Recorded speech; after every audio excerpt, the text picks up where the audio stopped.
रायगडच्या पालकमंत्री पदाचा तिढा अद्याप सुटलेला नाही.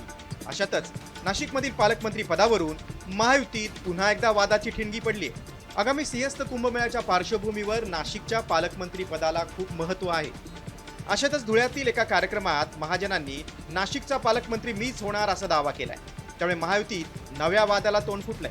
मी दरवर्षी धुळ्याला असतो. मी नाशिकला मला बोलवलं असतं, त्या ठिकाणी मी पालकमंत्री होतो आहे. तर मी दरवर्षी धुळ्याला असतो. मी नाशिकला मला बोलवलं असतं, त्या ठिकाणी मी पालकमंत्री होतो आहे. 7 आमदार सगळ्यात जास्त नाशिकचे आहेत. त्यासाठी त्यांनी सुद्धा तेवढाच आग्रह नाशिकसाठी धरावा. एक आमदार आहे तिथे आपण एवढी शक्ती लावतो, 7 आमदारांसाठी सुद्धा शक्ती लावा. महाजनांनी केलेल्या दाव्याप्रमाणे पालकमंत्री पदाची माळ त्यांच्याच गळ्यात पडणार की हा निर्णय आणखी रखडणार, याकडे अनेकांचं लक्ष लागलंय. पालिका निवडणुकीत युतीचा विचार डोक्यातून काढून टाका अशी सूचना खासदार प्रफुल्ल पटेलांनी कार्यकर्त्यांना दिलेली आहे.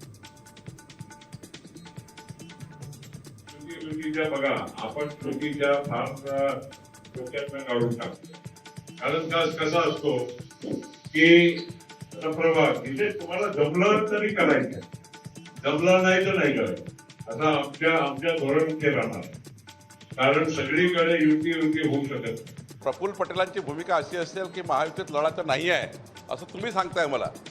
मी काही प्रफुल्ल पटेलजीशी बोललो नाही, पण आमच्या महायुतीच्या रेग्युलर बैठका होतात. पण या मंगळवारी बसणार आहोत आम्ही. पण त्यावेळी आमचे हेच चर्चा होत असते की कुठली निवडणूक महायुतीमध्ये व्हायची. माननीय अध्यक्ष सुनील तटकरे जे आहे राष्ट्रवादी काँग्रेसचे, ते आमच्याशी जेव्हा बसतात तेव्हा ते महायुतीमधूनच आम्ही चर्चा करतो. सुनील तटकरे साहेबांनी कधी या ठिकाणी आम्ही महायुतीच्या बाहेर लढणार नाही असं कधी वक्तव्य त्या ठिकाणी केलं नाही.